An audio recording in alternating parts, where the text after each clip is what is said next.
the permaculture movement, particularly in Uganda and Kenya, is a model of how you take first building blocks and start to maybe conceptualize hamlets to community self-sufficiently, also integrated to the global economy. But getting back to currency, if you have credit with networks of real resource, that's real currency. That's real, valuable currency. And that could be just you have a personal account with all these businesses.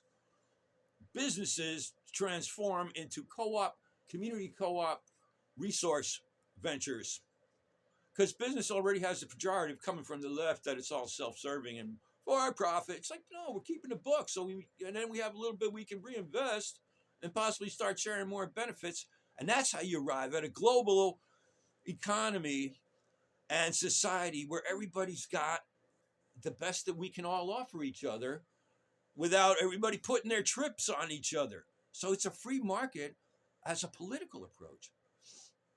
You hold that together with, I say the neighborhood party unlimited. You keep it unlimited on one end so you can accommodate all the different levels of interaction, and that just you have a general principle of honoring the various neighborhoods on their own terms. And whoever you are, you have your neighborhoods to have your back, and then you have protocols of interaction. And then you may have standards of like, yeah, we're not allowing a neighborhood to participate if they're doing this and this to their own people on some level. But on another level, that's really none of our business. So that one, I don't know. You know what I'm saying? Because what are we going to do? Well, just not talk to you. It's not like we're going to force you to do anything unless you're getting in our face, etc. You go back to natural, organic boundaries, and the whole thing becomes reasonable and doable. I was trying to say practical, and I got 2 minutes left because Facebook cuts me off in 15:45. The other video I dropped today on both YouTube and Facebook is a half hour, and it's very comprehensive. That could be turned into an essay.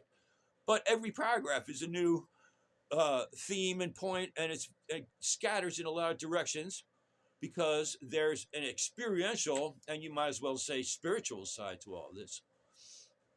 And all of us have some kind of belief. And right now we're all pitted against each other and in fear because there's an amazing craziness happening. You can explain it purely materialite. A very complex society overshooting its boundaries on the revved up strategy of letting everybody in it for themselves with enough stress that they were going to start inventing new shit, and that moved science and inventions along pretty quick. But in the process, we kind of lost touch with everybody's meaningful connection to wholesome community, where the sharing is the actual dominant value that's respected. And the question is, we first of all can't complain. We're going to crash into something that we didn't choose, but if we choose to balance these intelligently, we can. This is a proposition that will sell in the marketplace. And if the left and people pointing fingers at ventures that aren't government backed can stop pointing fingers and consider the possibility that we're just trying to get directly to left-wing values without having all that paperwork and bureaucracy forcing us to do it. That's the high ground, could be the high ground of left and right. Because the left high ground is values that respect everybody's, intrinsic rights, shall we say, whether from